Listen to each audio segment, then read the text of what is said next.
Welcome back. Um, Typically, in doing critiques with students who are trying to figure out what I'm going to call impressionism, and of course, keep remembering what I mean by that is not broken color and bad drawing, just simply painting from the visual content, from the shall we say the raw appearances, naive appearances, with the same end goal, at least in this one sense, of bringing all the truth of the drawing and the qualities of the drawing, uh, the form, the light, the color, all the rest. And the impressionist, of course, has this idea in mind that he's giving you the full thing. He's not telling you a story. It's not about the people involved. It's not about the flowers and all that sort of thing. It's a color story. It's a visual phenomena story. It's a dance. It's a music. It's a symphony of color play, form play, and all those sorts of things. So when I say that to you, maybe you can begin to understand what I'm talking about when I say when I respond to M here, who says talk about what things are doing.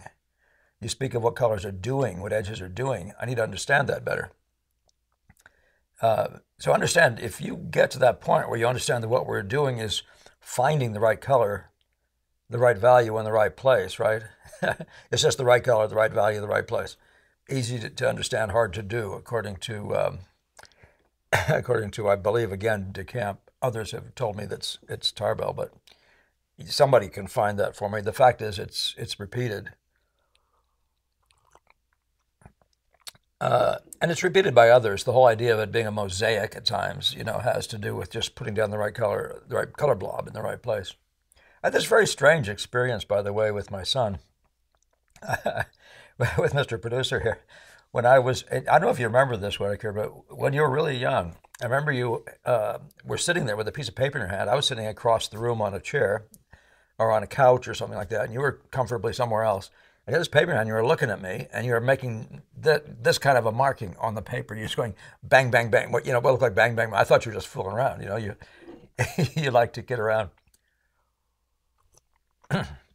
And but you were just doing that, watching me. You were just a young kid. I don't know what you would have been. Would you have been 6? Would be a guess. You might remember better than I do. If you do, you could put it. You could post it on here. But much to my surprise, I went around to look eventually. He says he was all done. I went around to look, and there he had made a pointillist image of his dad, a likeness of his dad sitting there. And so here's that idea that somehow or other he had picked up, you had picked up. And but that introduces you to the idea that we're talking about, in a sense, you're talking like a camera. You're just reacting to the stuff that's there. And if you put all the stuff in the same place as you saw it in nature, you're going to have the photograph, Now, if that were all it was, and not an interpretation, that is to say, if it was not you gleaning that information through the prism of your personality and your what should we say, your pleasure, you're sensing the beauty of something, and you're putting it down on your canvas until it makes that beauty. So what is the it? Well, it's the colors, the values. And then it's these things, of course, in relation to all the other things on the page. So you understand that in contrast to that, I've been trying to lay out before you for all these, I almost said years, but it's been a long time, for all these videos, that the drawing of objects, drawing of things, so is that process of making something, it's saying, I'm going to do what this thing is, and you're trying to get the nose isness, and the head isness and all that sort of stuff. And for lack of a better way of saying that. But there's a better way, and that is to say, everything making up this head is just the right color, the right value in the right place, and in relation to other things. And you could say, so why not just move all these things over like a mechanic, just transfer them over? And of course, that gets back again to that what I was just talking about, which is the idea that no, you're actually doing it with the interpretation of its beauty in mind. You're trying to explain to somebody why you would even want to paint that. And if you just paint it, you're going to have a photograph. You won't be explaining anything, so to speak. But But so in the process, though, so we're in one sense we're all just trying to get the truth in front of us. That's what everybody would probably tend to agree with, and what you've heard, object type painters, the Yangs and those before him all doing was they're always talking about truth, talking about truth. But and they're always talking about the accurate shapes and proportions and form and schooling you up on being good at those kinds of things. But something else seems to happen when you get into the world of color and light and really want to make that as true as everything else, and that is this other way of approaching everything, which you can do more thoroughly. You can do more with more, let's always say, completeness, but better if you can do it with, the agenda of just pure relationals. Well, if it's the relationals, then it's the relationals of what? Noses to ears? No, it's the visual stuff that makes up those things you can call a nose. So if there's a shadow under the nose, a dark spot under the nose, you'd see that as a dark, and you'd begin to see what it is in relation to other darks. It may be part of a larger dark. It may be the same value as a dark somewhere else that you can see somewhere else. And if you understand what I'm saying, that's our game, because all we can paint is spots of value. We can't paint people. We can't make people. We can only make value spots and put them in the right places in relation to each other. I'd say color value spots, right? And then what we can do is what happens where they meet. Now, this is just 101 stuff, right? You got that I'm just repeating all the stuff I always tell you. But why do I bring this up, this question of what things are doing? Well, if it was what the ear is doing to the nose, that wouldn't be a shape problem. And you have a little world here that's limited to a shape problem. You don't have a nose problem, you have a shape problem. You can make shapes. And if they turn out to be noses, all the better, right? So to speak, if you're trying to make a nose. But you're trying to make shapes, you're trying to make colors, you're trying to make sizes. And so it's this question of sizes. For example, there's a series of blobs that make up the painting. I don't know how to look at myself here. It's funny how the monitor that I'm looking in doesn't show my values. It's pretty odd. But anyway, but nevertheless, there'll be a series of spots of light, and they'll have size relationships to each other.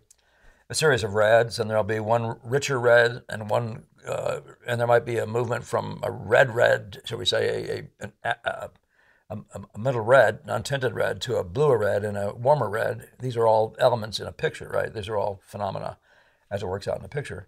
So what I see students doing all the time is they're trying to make likenesses of individual things by themselves. And I say that's that sort of the dilemma of the sight-size mindset. You try to make this thing and that thing and this thing and that thing and hope it comes out okay. And I know that really, in one sense, you guys who do that are going to say to me, no, it's not just simple as that. And that's what I'm hoping, because it shouldn't be as simple as that. What it shouldn't in one sense be simpler.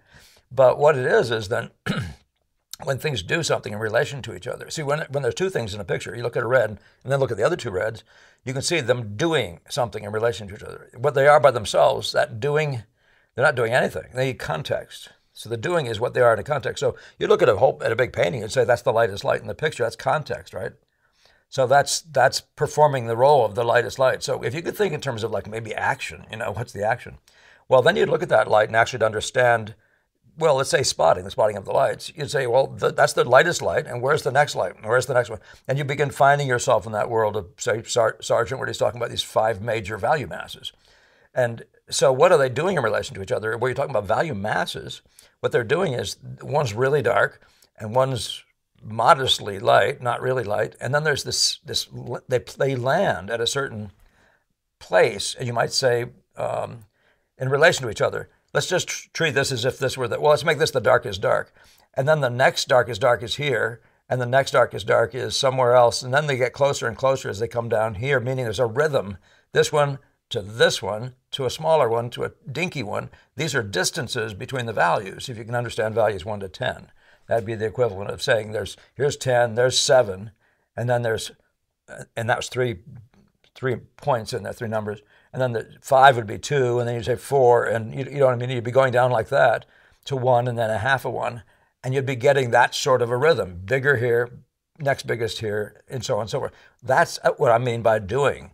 They're playing this rhythm game in relation to each other. And that thing, that happens with color. It happens with edges, the relative sharpness of edges. If you look around, you'll notice that there's a play of it. There's an edge play. Anything you can name that's in the world of stuff we do, darks. There's the dark play.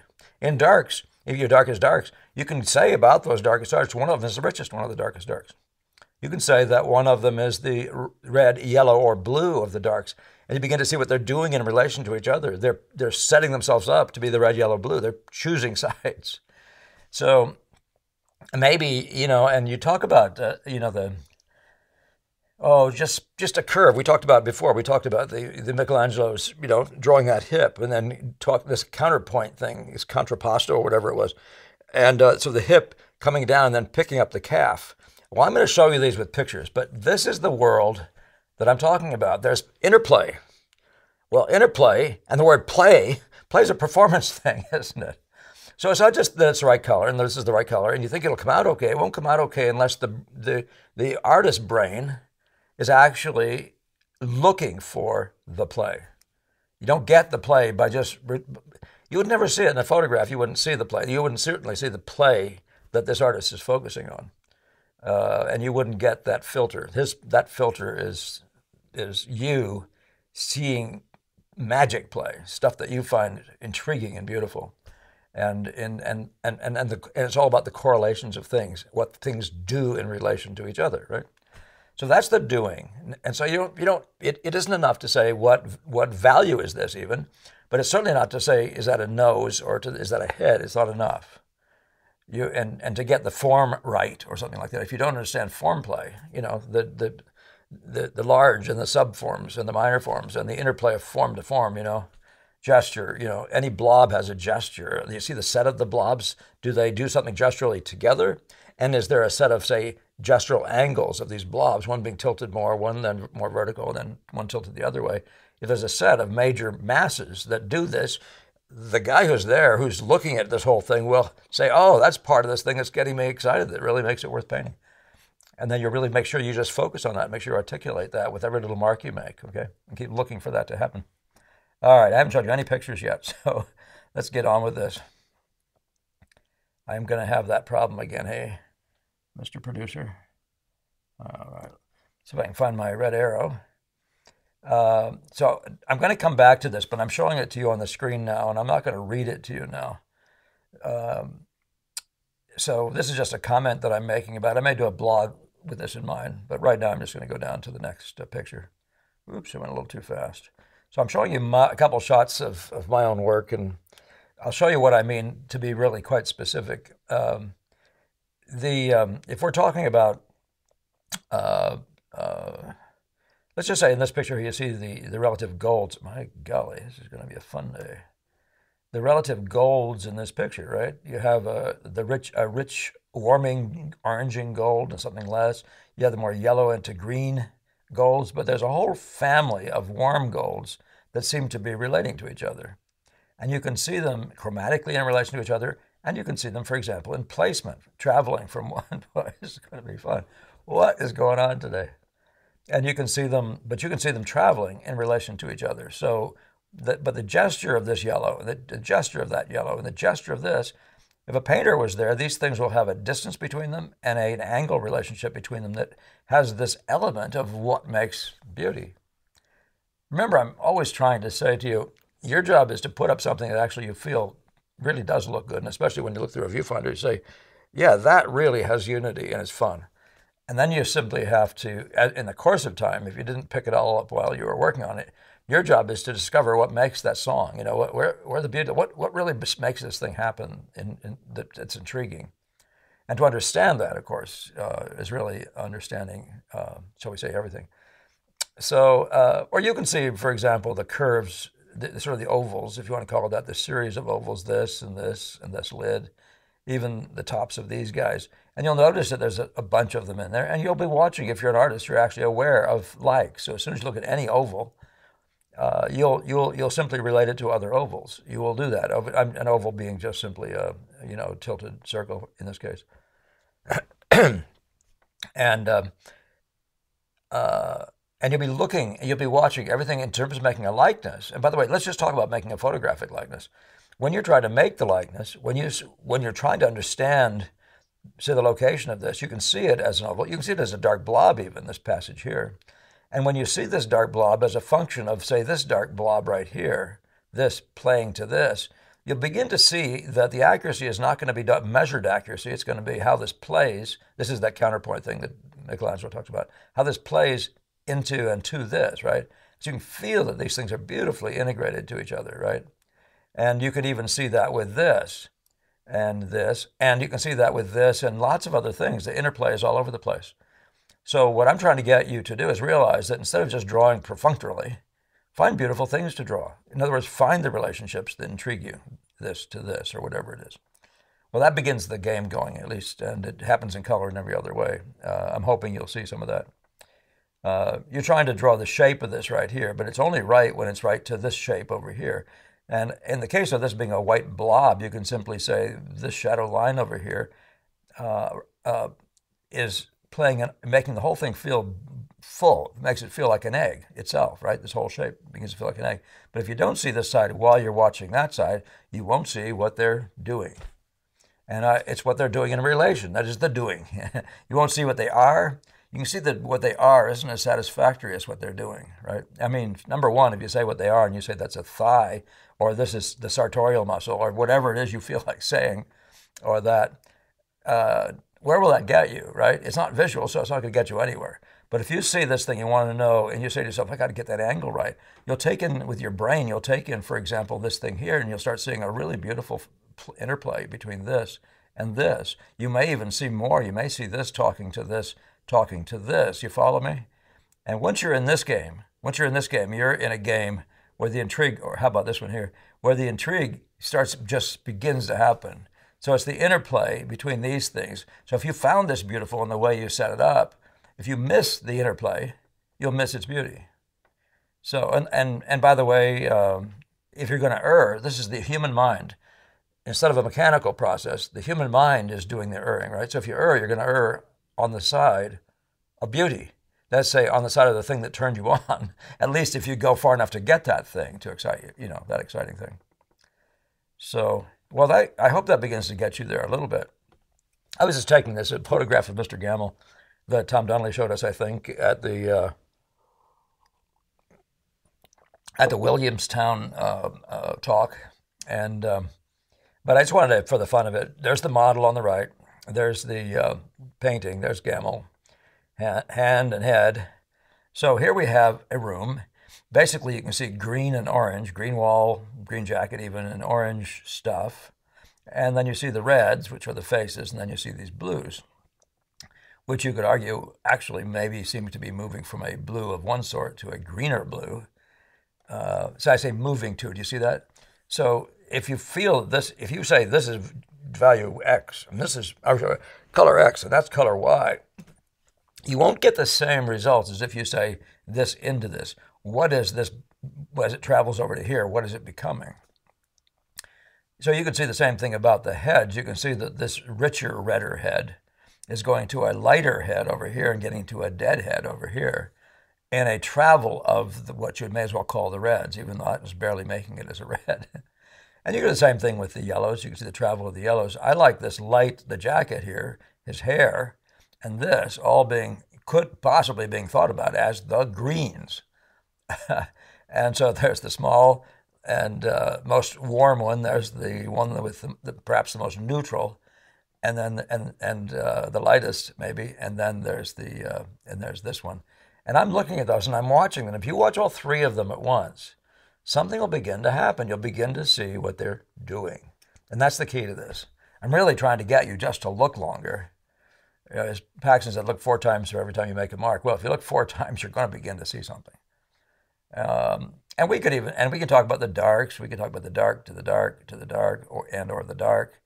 And you'll look at these and you'll see something, and it'll be either the sizes of them in relation to each other, the placement of them in relation to each other, or the value movement or even the color in relation to that set called the darks. But that's the brain of the visual music maker. He's looking for what these things are doing, and he's looking for them like the timing between these heads, the distance from this one to this one, fortunately, this feels like a greater distance from here to here than it does from here to here. Not by much, and maybe not by enough, but it's pretty okay. The distance doesn't feel bad, but that's what you're doing when you have heads. You say, how do those distances feel? How do the sizes feel? Is there a major to a less major, or a major to a less major to a smallest, whatever? If you're talking about the reds per se, then that would be a small one, and then there would be a bigger one, and then there'd be a greater and lighter one, and all that stuff. But I'm waiting not to just know that those things are so. That's fact stuff, right? But the facts we're looking for are what they do in relation to each other. So they do something, there's something that they're performing in relation to each other. And that's what I'm trying to get you to add to your repertoire, or to build right in quickly. So instead of just value mindlessly, that's a mechanic, that's a typewriter, or whatever, it's a recorder. That's what this machine is doing for us. But what you want to do actually is be the recorder via the beauty. Find out what it's up to, what things are doing together. And the fact is, what things are doing together are going to be memorable when they're beautiful. So just seeing what things are doing today, if it's ugly, you'd probably say, why is that even there? Some relationship. So, or if there's something about the timing of it that's funny, you'll change it, right? Let's just say it was something like to do with the, let's just say that, I have that thing back again, please, Mr. L. I'm going to lose it. Here we go. Oh, there it is. They take wanders, don't they? So here's this orange vertical. There's another orange long vertical, and here's another one here. And if you look at those three, and the timing when you're looking at the whole, and remember to keep looking at the whole when you want to feel what these three are doing to each other. So this to this to this, it certainly feels like good timing in terms of its distances. This distance to that distance to this distance feels comfortable. Now, if you keep talking about other verticals and not just, but I'm just talking about the orange ones, right? So when you talk about those three, I'm happy with that. I'm also happy with this one being the bigger, fatter one, or the shorter, fattest one. This one being next, and this one being very long. I'm fascinated by the way those feel in relation to each other. And so that when those things are good in a picture, a painter has been involved or got lucky. Painters don't believe in luck, though. What was it FDR said? A guy is praised for things that are more conspiratorial than good. But anyway, and et cetera. I won't talk more about politics, but he said in politics, nothing happens by chance. If it happens, you can bet it was planned that way. So, and I say plan now. What you're doing when you put up, you do it intuitively. You set up the setting. You set this model in the chair in such and such a way. Do the hair this way. Have the shirt that way. And when you place it on the canvas, you place it in such a way with the head at such an elevation, such a distance left or right. So all those things are things you're doing until you find that thing that's satisfying. You may turn the head this way or that way until you find, all those things will be factors. Something to do with the drapery will all be factors, right? Then you put it down, and that's the beginning. And as Gemmell said, you're only going to get this thing you set up, when we do our work, except it's not quite true. It'll only be as beautiful as what you set up. Only it's not quite true because that allows for the mechanical process, but doesn't allow for the intuition, for the beauty / truth search, the search by beauty. So, so I hope you can begin to see that, though, that you first set it up, and then your job is actually, while it's sitting there, to start wondering what in the world made it do. Why is it beautiful, right? And I'm saying that so you're looking for the magic, you're looking for the reason, and you're not looking for it in an analytical way. What the reason is, it'll come to you over time. You'll begin to get a better theory of picture. You begin to get a picture design theory and stuff, but just might notice odd anomalies in the picture, things you may not like so much. Like maybe it'll be the location. Let's say this whole thing is a painting. So it may be the location of, let's go back.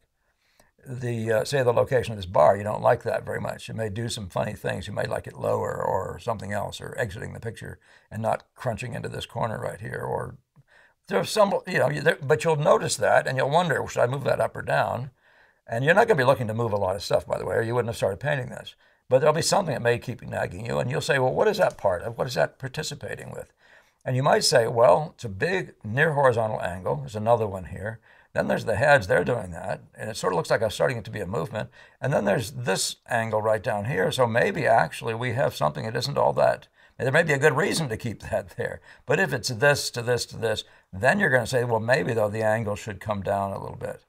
And if it improves a line that's already a defining characteristic of the painting and significant, you might do something like that. But that's not what you're looking for primarily. What you're primarily looking for is to see that when you look at all this stuff, you want to, for example, when you see the horizontal here and the horizontal here and this one down here, you then take in the whole and you say, what is that doing to the picture as a whole? And that's when you can make a decision like that, because it's got to be beautiful while you're watching the whole. And most times I start a still life, I don't, or a portrait even. It's not fixed. It's just adequately in line. And that's a question of me finding what the beauties are that are essential to it, and then getting all the other elements that may be a little bit odd in line with it again.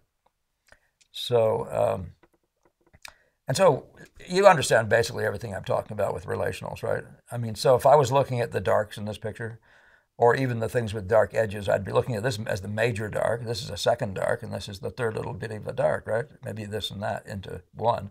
But you can see that this is the big dark. So you look at them together, though, and it's not so much you say in words, this is the big dark, as much as you feel what they're doing in relation to each other. How does it feel? How does that size thing feel? Or how about the angle thing? Here's an angle that then goes up, maybe goes more vertical and a little bendy, and then it comes back the other way and bends. And how does that feel, right? That's if you're picking something out there, or if you're designing it from out of your head, those are the kinds of things that do relate, and therefore they must have found their relationship, the beauty of their relationship. There must be a beauty in their relationship, right? Because they do relate. And that would be true of the sort of, shall we say, the grays relating to the grays down here and the other grays through the picture, the neutrals, shall we say. There's a relationship, the lightest or maybe, or this combination, and the warmer orangey, but these are all the sort of the family of the grays, just as color goes. And you can begin to wonder about those sorts of things. Yeah, we just talked about curves, by the way. You see the curve of this beak is very outstanding. Here's a curve that's rather interestingly like it. And once I see those two, I begin to see this one, right? And this begins to be a choice thing, right? But this is way over here. This is there, and this is then a little step away, and the timing feels good between these who have sort of looked to me like they're trying to be in sync with each other. Well, what those are doing with each other is what I mean by the doing, okay? So you got to see them. You got to see them in a performance. You got to see them as a set. And I find it useful to actually get to the point almost of words to say what they're doing, right? It doesn't mean I want to turn myself into a linear mechanic who says first we do this and then we do this and all that sort of stuff.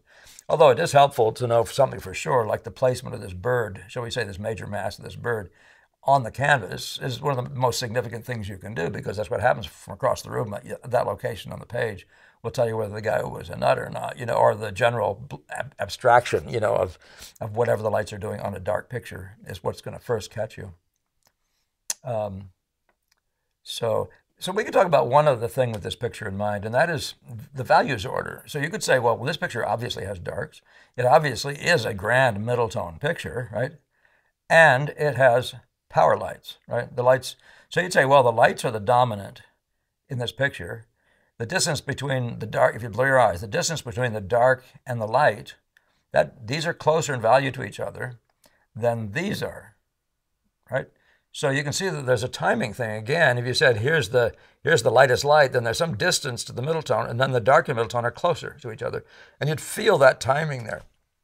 And do what you want, but I'm simply saying that that's the sort of thing. When you want to know what the values are, do you want to know what they're doing? And that's, again, why the reason you blur your eyes is to be able to make that decision about who this value is as part of making that decision. Who this tends to jump in with. Does it jump in with the lights?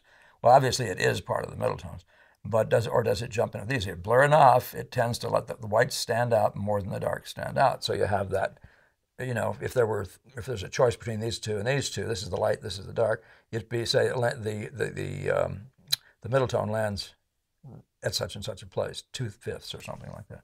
I'm just saying that there's a sense, though. There's a felt sense, and even that is useful. That's just not as obvious and never as precisely easy to deal with. You could, as I said before, talk about the neutral grays. This here, the mass of this, for example, or the head, and the mass of this, and see which one is the redder of the three. This one winds up, I think, being the bluer. It depends what you guys get on your screen, I guess. This winds up being the bluer. this is a yellower to greener, and this one has more red in it than the other two by my interpretation. And obviously, there's a slight difference in values, or this one. What is this one compared to this and this, right? So that is a way of saying what are they doing in relation to each other. You're being the red, yellow, or blue. So that one isn't as evident or not as clear. But most of the others I'm talking about, you should be able to get your head around. Some of what is doing, you would say, has, for example, these angles all sitting here in relation to these angles down here, as sort of background to this whole thing. There's a doing in that. Look what they're doing together. Look what they do. What could they do? Some of what they do is how they make you feel, and I would be really remiss if I didn't talk about that. But how they make you feel. And so you could even argue about what they're doing to the frame of the picture, this idea of cutting off the frame this way, cutting off the frame this way, chopping off the frame this way, and then chopping off the frame this way. What are those diagonals? What are those diagonals doing in the grand sort of knocking off of corners mindset, which you don't have to have, by the way. But watch when you're doing this and what they're doing. It's really very much feeling based, right? So, and you got to just, believe me, you just have to listen longer, let them all three sit there at once. And by the way, 3 is a good number, but there's no end to the number. If you can see more things participating, go for more, meaning more than 3. But the idea, though, is really stay on the track with the idea of listening and waiting till you see what more than 2 are doing, well, at least 2, because 2 will do something in relation to the relationally. They'll do something, right? They'll be different. They'll be the same. That's an activity. That's a doing, okay? But when you get 3, you got that thing that sounds like music where you get 3 notes, right? And there's a doing on all these different levels, placed on the page, chroma, values, colors, sizes, and all those things, okay? So, yeah. And you're going to make your aesthetic decisions based on that. You might, for example, choose to crop this, which I probably can't do. Where does that thing wander off to? Come on now. I'm going to have to do this again. I'll come back here. All right. But for example, you may choose to have this the largest dark, and therefore, and maybe this one already performs as the secondary one, but you might choose to try with your frame, try seeing what happens when you have produce it less and how that feels, and so on. Or even adding more down here and make this the largest light, but a neutral light, and seeing how that feels. So, yeah. All right. Well, that's just the idea. So, otherwise, what you're working with is objects. You're drawing through a beak, and that's not the world we find that the mind, is most objective about. When you see a beak or a nose, your head is full of crap. But when you see color, and you just back up mentally, you see color relations, you can do this, and you can begin to win the game. And that's true of all that matters in painting is what happens between the things that are the relationships of things are the music, right?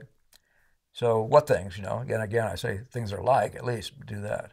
And then things that are unlike, finding systems and rhythms to those things that are unlike. Like the great mountain and a little figure down, I think I showed you last week, the little figure by Monk, by Innes, this little figure this big in the wall of trees, huge, and this grand sense of the world, the bigness of the world and the littleness of man. There's a feeling that produces, there's a scale. So if you're not aware of the size of one to the other, then the scale thing you don't know what hit you, what caused that feeling of grandeur, etc. But again, keep remembering that this is all feeling based. So you're waiting and waiting for a relationship, and then you're waiting for your body. I say somewhere here, somewhere in your senses. I don't know why I put it here, but it's not just a mental thing. It's got to affect you, okay? If you're actually one of us, okay? All right. All right, well, good. I'm going to leave it at that. And thank you, M, for that question. By the way, I run into this on a daily basis with my students in the studio. And what I keep saying is, you're being a good mechanic, but I don't hear the music. And it's just because the nuanced difference between this sweeping curve playing to this one. If you don't see the play of this to this, well, you're not gonna aim at making a likeness of that. In other words, you're not going to get to the likeness of that musicality that's there. You're not going to get there. You can't get there by making this accurate and this accurate, and just seeing if they're as parts of bodies in the right place. You can't get to the music that we're talking about. All right. Well, that was fun. All right. And look at, oh man, another 35 minutes. I didn't mean to do that. Well, I hope you had fun with this. Now I'm going to leave you back with this quote again. Okay, one more time. I'll try to put us where that is. And so let me just go through it. Mr. Producer, sorry. You caused it, by having me tell a story about you. So what it is values, color, shapes, opens up the world of visual play that isn't there when you talk about legs, arms, and fingers. Everybody get that? If you exhaust yourself with what things are, you will not have the necessary energy for the visual play. Okay? Now that's true. It's called neural energy, and you have batteries of limited power. The interactions of color, and that is the interactions of colors, shapes, and values. If you have the fact only mindset, one fact at a time, you'll also be up the wrong tree of this fact, that fact, and miss the interrelationships of the fact that makes up the whole, which I've talked about before. So the picture is the product of the interrelations, and we're talking about the interrelations of the visual, and is what must be focused on above all else. So that's just the relational. Seeing is seeing relationally. But we're talking about seeing the relationships of color values and all the things that they do in a purely phenomenal world instead of a real world, visual phenomenal world. Okay? All right. Well, there's the quote, and you have it, and do what you like with that. That's just me making a commentary that I'll probably work on for a blog. All right.